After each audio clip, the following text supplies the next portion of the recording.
upo na tuseme mtu wa Mizawadi Mwijaku. Hongera zako na maua yako kwanza. Kwanza ndugu yangu nikwambie tu asante. Ukiniita mtu wa Mizawadi hujakosea, ukiniita mtu wa kuna kitu nakiangalia kidogo nataka ni post jamani. Utaposti baadaye. Heshimu interview. Kweli. Na mimi niache ujuaji na hilo unalisemaga kila siku. Naam. Okay, sawa. Unaizungumziaje hii moment ambayo pia umemfanyia surprise mke wako? Kwanza mimi nimefanya kitu ambacho wakati tuko chuo mke wangu alikuwa na dream. Wakati tuko chuo mimi niko mwaka wa 3 na maliza mwaka wangu wa mwisho nilikuwa ananipeleka THT. Ruga alikuwa anatembelea Benz. Kwa hiyo mke wangu akinipeleka THT akikaa nje pale akiona Benz inaingia anasema Ruga huyo anaingia wai. Kwa hiyo Benz ambayo ni gari anaipenda kwa anaisifia mpaka watu wazito kama hao wanatembelea Benz maana Benz ni gari ya hadhi. Kwa hiyo akaniambia Benz gari ya hadhi akaambia kwa tunacheka. Kwa hiyo hata tulivyokuwa chuo kuna profesa mmoja akawa anatembelea Benz. Kwa hiyo video akasema hivi au lecture akanishauri mimi au lecture maana ukiwa lecture au tutor ubaki hapa maisha ya mazuri. Maana matuta usikamaliza ka graduate juzi sasa hivi anatufundisha. Wajua ukiwa na performance fulani chuoni unabakishwa kuwa lecture. Hiyo yote anavyoona mtu anavyo drive nini. Kwa mimi kishoni mwangu nikaa nimeweka. Mimi nilikuwa nimeweka vitu viwili. Gorofa na kumnunulia Benz. Gorofa nimetimiza. Benz ndio nilikuwa napambana. Kwa hiyo nikaa najichanga. Kwanza nimshukuru kuna watu nawashukuru. Anasema Tron Motors. Namshukuru sana kwa sababu yule ndio tulikuwa tunachagua gari. Yako ziko Benz za milioni 60, za milioni 50 ziko.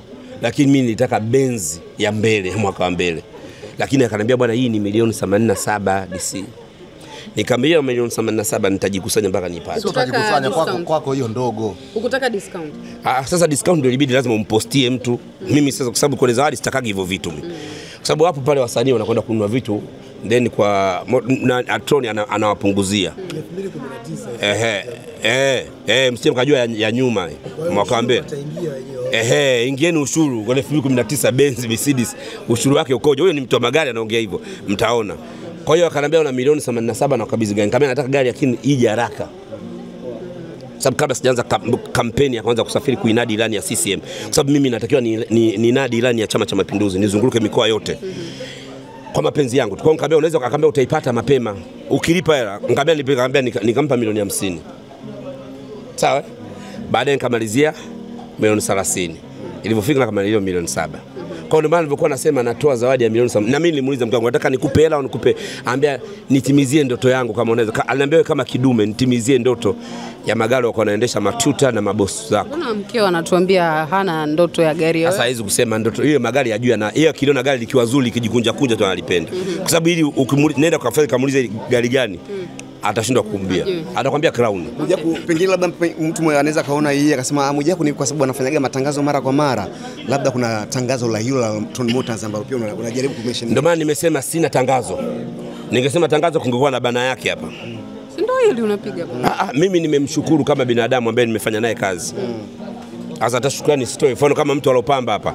Eti ile kampuni ilopamba inaitwaje?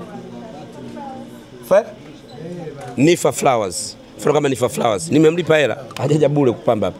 Kwa nini nitasema Kitonga? Nimemlipa hela. Nakumbuka hii issue ya milioni 87 ulikuwa unaisema kipindi cha bilioni 1 ya Ibra. Yes. Na watu wakasema Mwijaku hiyo hela kwa nini usimpe Ibra? Yes, ilipita hata kwenye kichwa chako kwamba nimsaidie Ibra kwenye. Sasa siwezi mimi kwanza nilikuwa naangalia familia yangu, furaha ya familia yangu. Mimi hata nikifa nataka nikitangulia mbele haki mume wangu na familia yangu asiregret. Yaani mke wangu. Yaani asiregret. Tunaishi hapa. Najua itaenda shauri yako. Mkabidhi Alikiba familia yako. Of course lakini nataka asiregret awe proud. Yaani huyu bwana tunamfunika kwenye futi 6. Lakini huyu bwana alikuwa anapambana kwa sababu ya familia yake. Tumemuuliza hapa mke wako kuhusiana na zawadi ya muhimu ambayo pia alishakuzawadia wewe. Akasema yeye mara nyingi wewe zawadi zako huwa ni boxer, vesti, zawadi za wanawake. Na kweli ndio zawadi zake. Akikunulia sana zawadi kubwa sana. Sana. Alinunulia hizi holder za gari. Unajua ufunguo hizi. Mimi sinaga viholder, sina muda. Yeye ndio. Rais ni sahihi pia kwako Mwijaku. Of course kwa sababu mimi mke wangu nilimwambia pesa yako yote ni ya wewe na wazazi wako.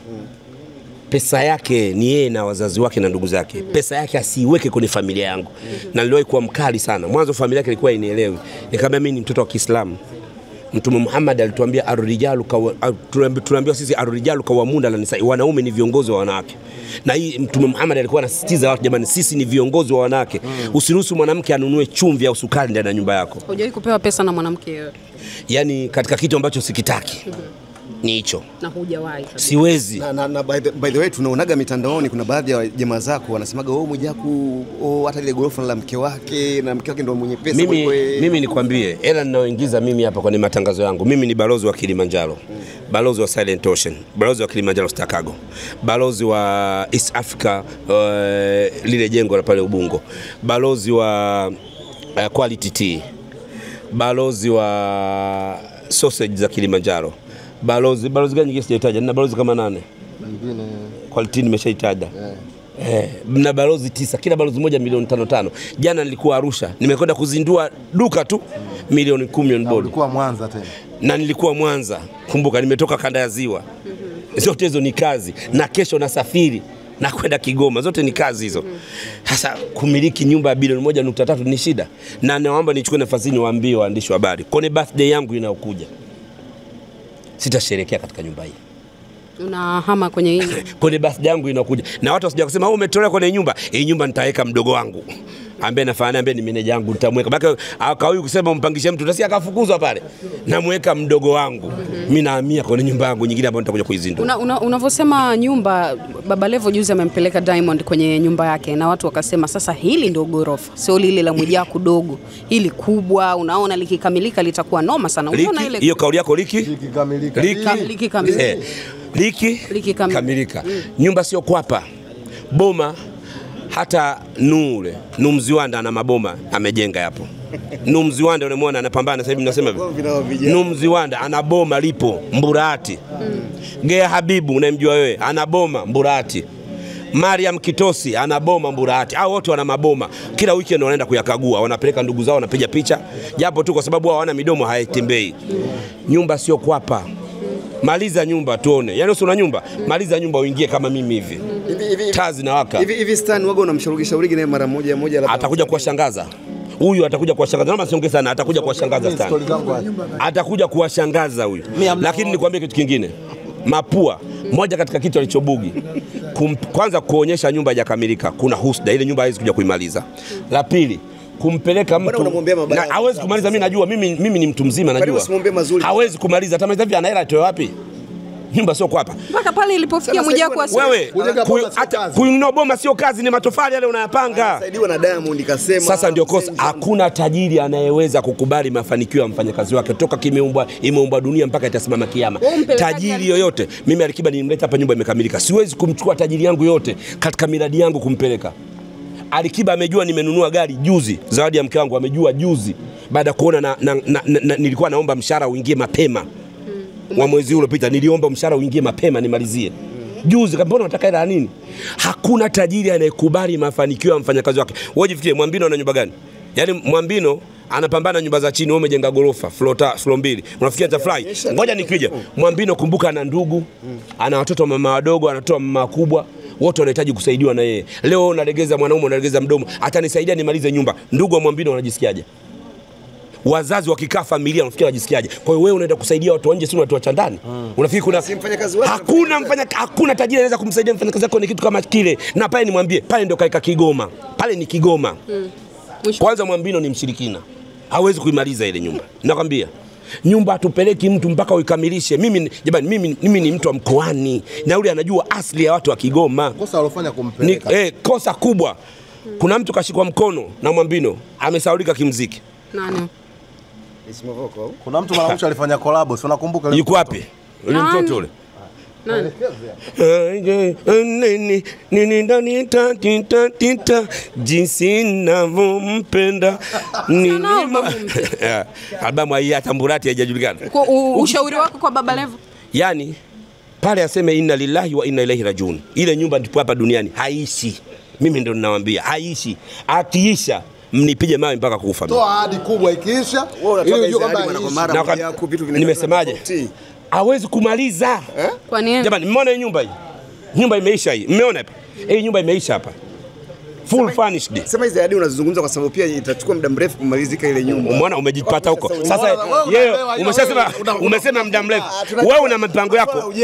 Wewe una mipango yako na Mungu ana mipango yake. Yaani wewe unasema natakiwa nijenge nyumba kwa miaka 10 na Mungu hiyo miaka 10 Mungu atakupa. Unajua hivi kwa nini ukwenda kwenye harusi ya Jux? Kwa nini sasa mimi niache kufanya kazi za chama niende kwenye harusi? Mimi nilikuwa Dodoma. Nilikuwa na mhoho. Yaani nilikuwa nahangaika unajua ile shamra ya kupokea ile ya CCM. Niache na Diamond walikuwepo na Dodoma. Sasa wale sio wanachama hai. Sababu kuna mwingine na sio Konde Gang na sio waga musiki na mambo kina Jux. Sio tu kusuzia kwa sababu sio Jux ni mshikaji wetu. Mimi Jux ni mshikaji. Wewe ni Konde Gang. Mimi niko Konde Gang lakini Jux ni mshikaji wangu. Lakini sasa kunaambia eti kwenda kwenye harusi yenyewe mimi kwa sababu kwenye harusi ama kuna heshima. Harusi watu wamevaa viajabu ajabu, watu wamevaa maziwa wazi. Mimi ni haji. Kwani Mwijaku wewe uliona kuna kosa lolote Diamond kukaa tofauti na Zuchu? Tofauti kubwa. No, nimempongeza. Anaitafuta dini, anaitafuta pepo. Nani sasa huyo? Mwambino. Anaitafuta pepo. Kwa sababu huwezi kukaa Mwambino anaitafuta pepo kukataa kukaa na hawara. Maana yake unatafuta pepo. Ukikaa na hawara unajikurubia unajisogezea laana. Wale kukasi ni kukaa tu kawaida. Mimi siwezi kukaa naye karibu hivi, ni najisi wewe. Yaani wewe ni halali. Wewe sio mimi, wewe ni kushika, wewe sio halali. Yaani mimi naweza nikakuoa. Nimekupa mfano sasa, ndio kwa sababu nyumbani kwangu nitafanya nini kwa mke wangu. Kwa hiyo pale alichofanya vile ni kizuri. Pale amejiongeza, maana yake anatafuta pepo yake, anakaa mbali na zinaa. Uasherati, kwa sababu yule ni muasherati Mwambino. Hamna semjua. Kwa hiyo anakaa mbali na uasherati, which is very good. Kuna baadhi ya watu wanasema wanamuonea huruma Zuchu. Like, mimi niliona ni kawaida ile situation. Yaani kwamba Diamond ameperform kuna pale lakini watu wakasema huyu anamlenga Zuchu. Unahisi kuna ukweli? Of course ukipita kwenye mahusiano vitu lazima ukubaliane navyo. Ukipita kwa mahusiano na mtu kama Mwambino ambaye sifa yake kubwa ni muasherati. Nani sijua kama yeye ni muasherati. Kwa mtu akiwa na sifa kubwa ya uasherati, hajaoa, haiheshimu ndoa yake, nitakuwa mtu gani? Mimi nakumbuka kuna kipindi ulisemaga Zuchu anahitaji kumuona therapist. Unajua tunaweza tukamwona yuko sawa.